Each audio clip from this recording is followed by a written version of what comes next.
আসসালামু আলাইকুম রহমতুল্লাহ। অভিনন্দন জানাচ্ছি দর্শক আপনাদেরকে গার্ডিয়ান পাবলিকেশনসের স্টল থেকে। আজকে বইমেলার প্রথম ছুটির দিন, উপচে পড়া পাঠকদের ভিড় এখানে আমরা দেখছি এবং এই জায়গাটা একটা বড় জটলা পাকিয়ে গেছে। দেখতেই পাচ্ছেন যে সামনে যাওয়ার জন্য অনেক পাঠক অনেকটা সিরিয়াল ধরে আছেন। আস্তে আস্তে করে সিরিয়াল মেনটেন করে দেন তাদেরকে সামনে যাইতে হচ্ছে এবং তারা তাদের পছন্দের বইগুলো একটু সময় নিয়ে বাছাই করার সুযোগ পাচ্ছেন, তবু বেশি সময় পাচ্ছেন না।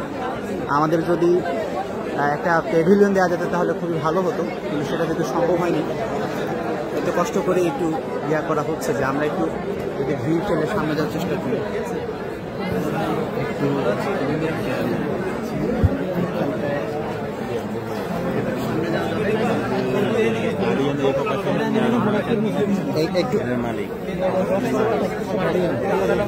এখানে সবাই বেশ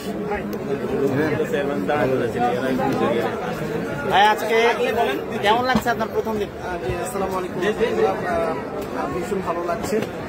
আমরা দেখতেই পাচ্ছি হাজারো পাঠক এখানে আসছে, তারা আমাদের বই সম্পর্কে জানছে। আমরা এতটুকুই চেয়েছি, এমন একটা উন্মুক্ত পরিবেশ আমরা চেয়েছিলাম যেখানে আমরা আমাদের লিটারেচারকে উপস্থাপন করতে পারবো। বাট দীর্ঘ 9 বছর ধরে বাংলাদেশ রাষ্ট্রে যে ফাঁসিবাদ চেপে বসেছিল তারা আমাদেরকে স্পেস দেয় নাই। এই প্রথম আমরা স্বাধীনতার 2.0 ভার্সনে আমরা নিজেদেরকে মুক্ত মানুষ মনে করছি। বিশেষ করে সাহিত্য দুনিয়াতে আমরা এতদিন কারারুদ্ধ ছিলাম, আমরা কারামুক্ত হয়েছি। আমাদের সাহিত্যগুলিকে আমরা পাঠক রূপে হাজির করেছি। ভীষণ আনন্দের। নতুন বাংলাদেশের স্বাধীনতা সাহিত্য অঙ্গনে আমরা উপভোগ করছি।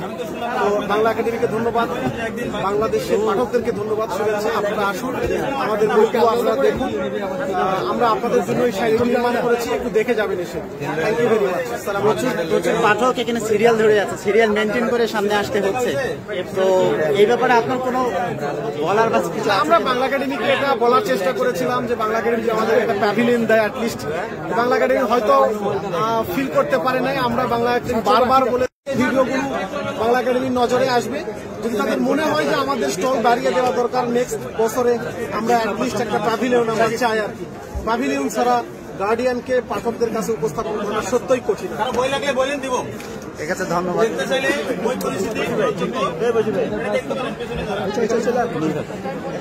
নূর মোহাম্মদ আবতার।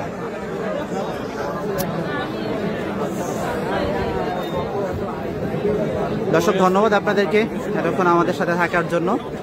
আবারও চেষ্টা করবো আপনাদেরকে কোন একবার বইমেলা ঘুরিয়ে দেখানোর জন্য। সে পর্যন্ত ভালো থাকবেন।